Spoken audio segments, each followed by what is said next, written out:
Ancient legends, epic love stories, and lots of pomegranates.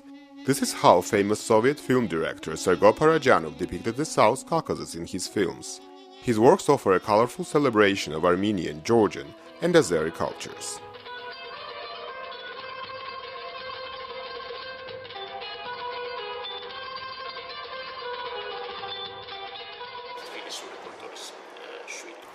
Parajanov was a true son of Tbilisi, the city where Georgians, Armenians, and Azeris mingled together. Other artists also tried to unite these cultures in their works, but hardly anyone achieved the same level of depth. What makes Parajanov distinct from others is that he never tried to mix his cultures into one. He placed them next to each other, capturing both differences and similarities. Parajanov's art united a region that didn't want to be united. In the Caucasus, where ethnic and cultural borders are jealously guarded, his vision often clashed with popular nationalism. Many in Georgia opposed the idea of an Armenian man making films about Georgia. In Armenia, not everyone was happy with Parajanov choosing a Georgian actress to play famous Armenian poet Sayat Nova. In 1989, when Parajanov was making a film in Baku about an Azeri minstrel, Azerbaijan and Armenia went to war. Sergei was a truly cosmopolitan man. He could not be limited by national, religious, or ideological boundaries. While his works earned him awards and praise outside the Soviet Union, at home Parajanov faced prison and censorship. The decadent exorbitance of his style was an affront to socialist realism, the aesthetic mainstream of that time. Soviet censors believed that his fascination with ethnic cultures came dangerously close to nationalism.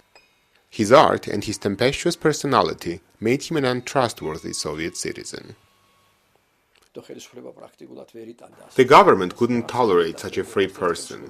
I think no government likes a free-minded man, but the communists were worse than others. The longest term Parajanov served in prison was for the alleged rape of a male Communist Party member, a charge that most of his friends and biographers considered preposterous. However, his reputation for bisexuality made him an easy target for government persecution in the Soviet Union. I keep saying that you have to be at least a little bit gay to be a great film director. Like Parajanov, you have to be able to see from every perspective.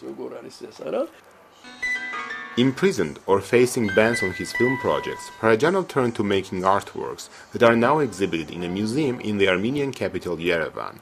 The collection offers a fascinating and also distressing chronicle of the great maestro's life.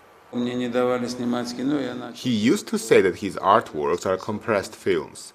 Everything he wasn't allowed to show on the screen, he tried to cram into these works. This kept him going when he was in prison, or when his projects were banned. When the Soviet system lost its grip on art, and when this museum opened, when he was finally given everything, Parajanov was already dead.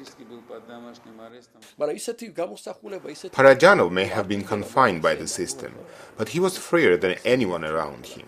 He didn't believe in socially imposed cultural and artistic norms. His only guide was beauty.